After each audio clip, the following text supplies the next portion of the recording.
امید ہے آپ سب خیریت سے ہوں گے۔ اگر آپ نے ابھی تک ہمارا چینل سبسکرائب نہیں کیا تو اسے ابھی سبسکرائب کر لیں اور بیل آئیکن کو دبانا بالکل بھی مت بھولیں۔ شکریہ۔ نمبر 8، صرف تم عبیر کے گرد گھومتا ہے جو حال ہی میں اپنے خاندان کے ساتھ رہنے کے لیے بیرون ملک سے واپس آئی ہے۔ زندگی کے بارے میں عبیر کا نقطہ نظر اور اس کی ترجیحات اس کے خاندان سے مختلف ہیں، جو ان کے درمیان تنازعات کا سبب بنتی ہے۔ اس کے کزن حنان اور حمزہ بھی اسی خاندان کا حصہ ہیں۔ حمزہ ایک باغی اور غیر روایتی شخص ہے جو بغیر کسی ذمہ داری یا پابندی کے زندگی گزارنے کے خواب دیکھتا ہے۔ اس کے برعکس حنان ایک بالغ اور سمجھدار آدمی ہے جو محبت اور رشتوں پر یقین رکھتا ہے۔ واقعات کے ایک سلسلے کے بعد عبیر اور حمزہ شادی کرنے والے ہیں، تاہم حمزہ کے نامناسب مطالبات اور عبیر کے ساتھ غیر معقول رویہ اسے شادی سے پیچھے ہٹانے کا سبب بنتا ہے۔ اس سے خاندان میں افراتفری پیدا ہوتی ہے اور حمزہ اور عبیر کے درمیان تناؤ پیدا ہوتا ہے۔ نمبر 7، سکون ایک غیر معمولی طور پر لکھا گیا ڈرامہ ہے جس میں پاکستان کے سب سے پیارے اداکار شامل ہیں۔ کہانی سے پتہ چلتا ہے کہ کس طرح اینا کی بے گناہی کا فائدہ اٹھایا جاتا ہے اور کیسے رضا کے غیر سنجیدہ رویے کا اس کے آس پاس کی متعدد زندگیوں پر دیر پا اثر پڑتا ہے۔ اس کے باوجود یہ قسمت کی طرف اشارہ کرتا ہے کہ وہ دو لوگوں کو اکٹھا کرے گی جنہوں نے کبھی سوچا بھی نہیں تھا کہ ان کے راستے ایسے حالات میں گزر جائیں گے۔ ثنا جاوید نے اینا کی تصویر کشی کی ہے، ایک شرمیلی، سادہ اور خاندانی لڑکی جو اپنی بے پناہ خوبصورتی سے بے خبر ہے۔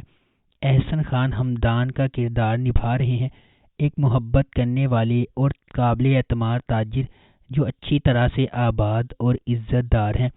یہ ایک یاد دہانی ہے کہ ہمیں دوسروں کے ساتھ بات چیت کرتے وقت ہمیشہ چوکنا رہنا چاہیے، کیونکہ ہمارے اعمال اور ذہنیت کسی کی زندگی پر اہم اثرات مرتب کر سکتے ہیں۔ نمبر 6، حبس ایک غیر معمولی تحریر کردہ ڈرامہ ہے جس میں ایک ایسی کہانی ہے جس میں ایک محبت کرنے والے جوڑے کو شامل کیا گیا ہے اور اسے ان غلط فہمیوں کے ذریعے بنانے کی کوشش کی گئی ہے جو بدقسمت حالات اور اپنے آس پاس کے لوگوں سے پیدا ہوتی ہیں۔ عائشہ نے باسی سے یہ سوچ کر شادی کر لی کہ یہ صرف محبت تھی، جس کی وجہ سے اس کی والدہ نے باسی سے اس کی شادی کی تھی، لیکن اسے یہ نہیں معلوم تھا کہ اس کے ساتھ کیا سودا کیا گیا ہے۔ اشنا شاہ بطور عائشہ اپنی ماں کی سب سے زیادہ ذمہ دار بیٹی ہے جن کا تعلق ایک نچلے متوسط گھرانے سے ہے۔ فیروز خان بطور باسط کو ماضی میں اس کی اپنی ماں نے دھوکہ دیا۔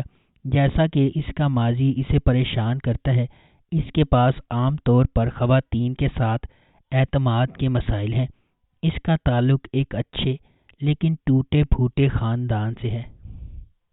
نمبر 5، کابلی پلاؤ ڈرامہ سیریل کابلی پلاؤ کی کہانی لاہور میں رہنے والے ایک خاندانی ایماندار شخص حاجی مشتاق اور ایک افغانی لڑکی باربینا کے بارے میں ہے۔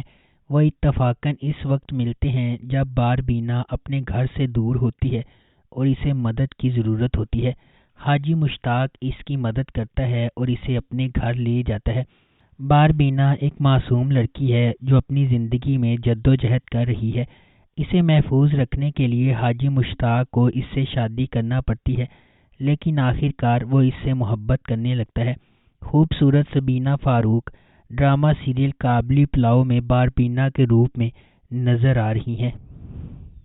نمبر 4، میرے ہمسفر حالہ کے گرد گھومتا ہے جسے اس کے والد اس کے گھر پر چھوڑ جاتے ہیں جہاں اس کے ساتھ برا سلوک کیا جاتا ہے۔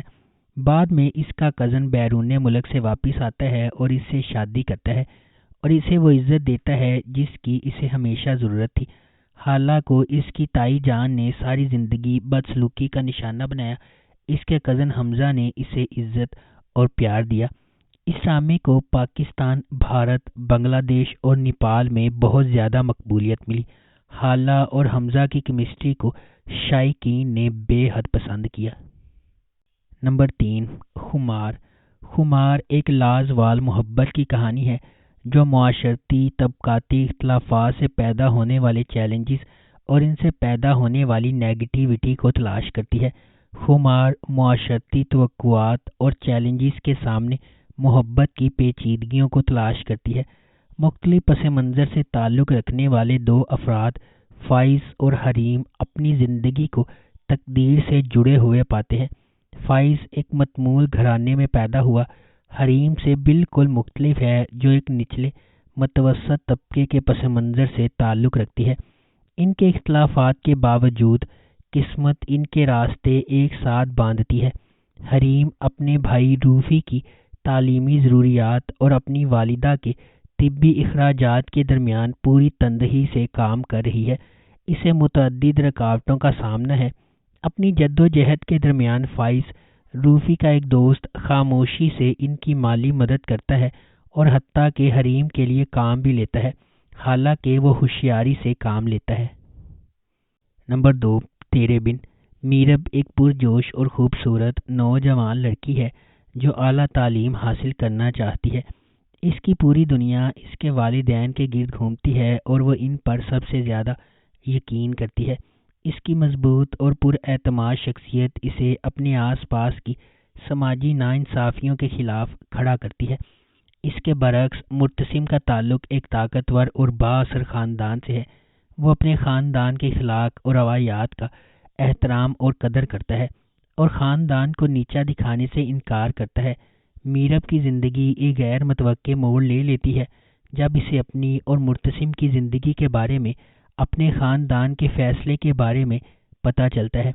مرتسم کے خلاف میرب کی نفرت ماضی کے ایک خاندانی راز کے طور پر بڑھتی جا رہی ہے۔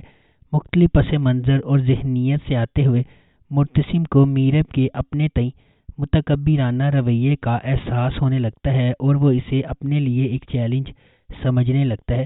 دوسری طرف میرب جو اپنی زندگی کو اپنی شرائط پر گزارنے کی عادی ہے، مرتسم کی غیر قانونی روایات قبول کرنے سے انکار کرتی ہے۔ نمبر 1، کیسی تیری خود غرضی۔ کیسی تیری خود غرضی کی کہانی ایک بزنس ٹائکون کے بیٹے شمشیر کے گرد گھومتی ہے جو ایک متوسط طبقے کے پس منظر سے تعلق رکھنے والی مہک سے محبت کرتا ہے۔ ڈرامے کے دوران کچھ ناخوشگوار واقعات رونما ہوتے ہیں اور مہک شمشیر سے نفرت کرنے لگتی ہے، اور چونکہ شمشیر کے گھر والے اس کے رشتے کو منظور نہیں کرتے، اس لیے کہانی مزید الجھ جاتی ہے۔ دانش تیمور بطور شمشیر ایک کاروباری شخصیت کا بیٹا ہے، ضدی اور اپنی محبت کے لیے کسی بھی حد تک جانے کو تیار۔ دریوشا سلیم بحیثیت مہک ایک لیکچرار کی بیٹی ہے، طبیعت میں شائستہ ہے اور متوسط طبقے کے پس منظر سے تعلق رکھتی ہے۔ ہمار شعیب بطور احسن مہک کے کزن اور منگیتر ہیں۔ شمشیر ایک غیر روایتی ماحول میں مہک سے محبت کرنے لگتا ہے اور محبت اور نفرت کے اس رشتے میں تقدیر کھو جاتی ہے۔ جب خاندانی اقدار بہت مضبوط ہوتی ہیں تو بعض اوقات خاندان کے افراد کو تکلیف کا سامنا کرنا پڑتا ہے، اور کیسی تیری خود غرضی ایسی ہی ایک مثال ہے۔ اسے رادین شاہ نے لکھا ہے اور احمد بھٹی نے اسے ڈائریکٹ کیا ہے۔ اگر آپ کو ہماری یہ ویڈیو پسند آئی ہے تو اسے لائک کریں، شیئر کریں اور ہمارے چینل کو سبسکرائب کرنا بالکل بھی مت بھولیں۔ شکریہ۔